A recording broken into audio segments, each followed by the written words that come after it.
Speak to some people real quick, and it may not be people in this house.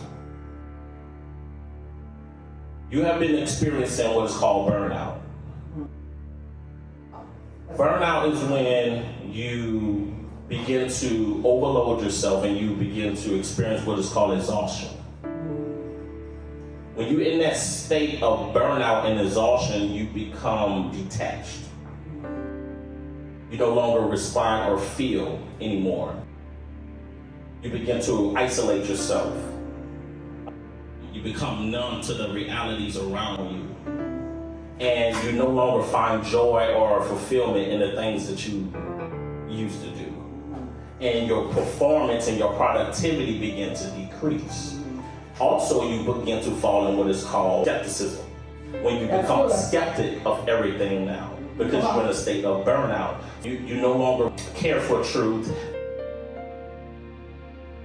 If somebody's sharing their joy with you, sharing celebrations or victories with you, you become skeptic, like, you sure? Oh, God brought you a husband?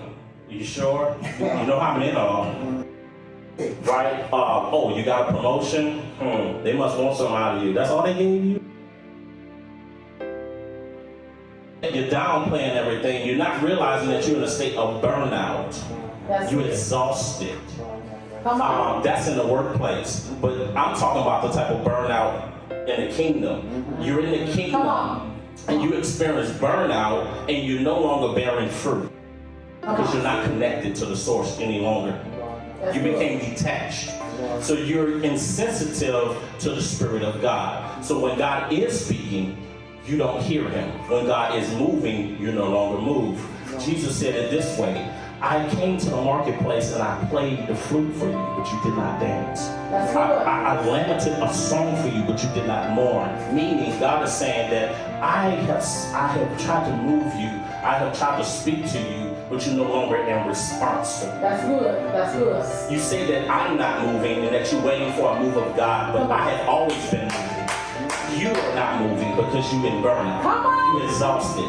You don't hear me in the Spirit anymore. You became detached. I'm trying to pull you into a time with me. You no longer want to fellowship with me. You don't want my word anymore. My word kind of detests you. You'd rather go YouTube. You'd rather go on TikTok than to spend time in my word. You don't take pleasure in my word no more. You became insensitive. Come on, baby. Come on. So you're in a state of burnout and exhaustion. The things of my kingdom bore you. You don't want to be in my kingdom no more. Come on. That's good. What a word, Lord God. Come on, that's good. That's good. Come on. God said, I played for you. I'll give you my word. I'm sending you my word. But you don't want to hear it no more. Don't tell me my word no more. And I love you, and I'm coming back, and you're not responding to me. You're not even preparing for me.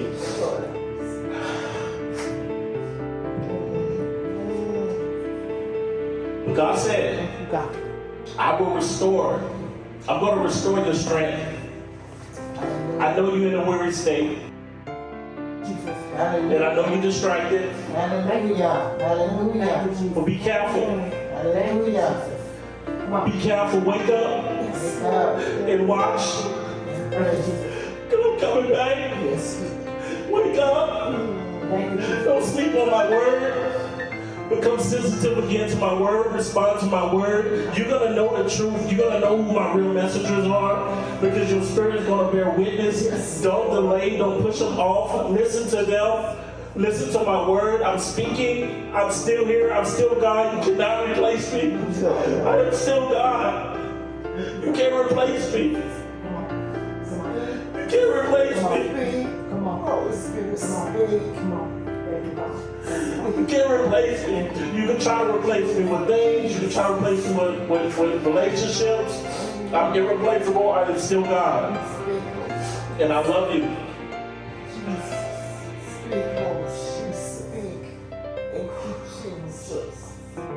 Thank you, Lord God. Thank you. Hallelujah. For those of you who are weary, you're scared to be honest about it. You're scared to tell anybody about it. That the things of God don't even move you anymore. Because you know what people are going to say. But they're being hypocrites because they feel the same way too. Yes. Don't get it confused. Just because they're running the church, they're in a state of confusion and burnout as well. Don't let the outer form fool you. Amen. It's time to be real with ourselves, is evaluate ourselves, and return back to the Father. He is real. We cannot replace him. You stop going to all these other things, all these distractions. Let's come back to the truth. Amen. He is the truth. Yes. He is our life. He is our substance. He is still God. A lot of you experience the permanent because you've seen many of your believers fall victim to COVID. They've been claiming Psalms 91, the Lord is upon me, I abide under the shadow, and still caught it. And that rattled your faith. That shook your foundations to the point where you don't believe that God is a healer anymore. You don't pray, you don't labor over people, and they still gone. And it shook your faith. You don't see other people get married. You've been praying to God for a spouse, and everybody around you like it's a game now. It seems like everybody wasn't even looking for a man and got one. And it seems like keep getting skipped over. And so that rattled your faith. You shake it. God's word cannot lie. His promises are real. I just want to encourage you to hold on. Yes. Do not throw away your confidence.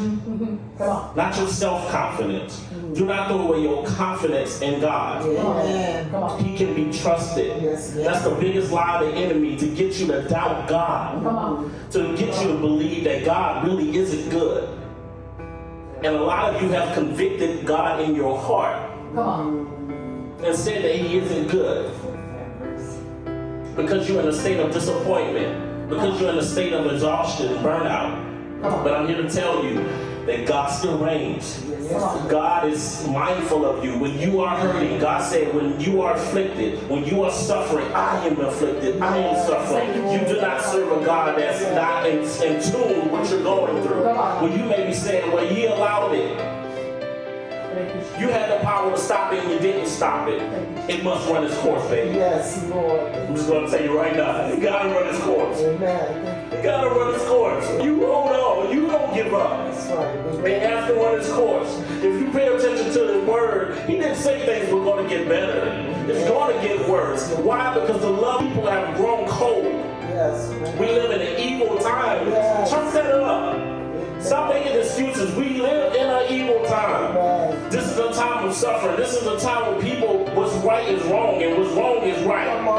We live in that day. So chalk it up. It's going to be suffering. It's going to be heartache. It's going to be break. I'm sorry if they lied to you and told you that everything was going to be all peachy and clean. On this side, it's not. But God is calling us to glory. He's calling us to glory. So endure. Don't give up. You hear him calling you, answer. Yes. Thank you, Jesus. You hear him pulling you, come on. Respond. He's playing for you. Dance. Get up. I'll tell it to your spirit. Get up. Yes. Command your soul to get up. Yes. Serve the living God. Amen. He's still real. He's still on the throne. Yes. You still have time. Don't take his time for granted. Amen.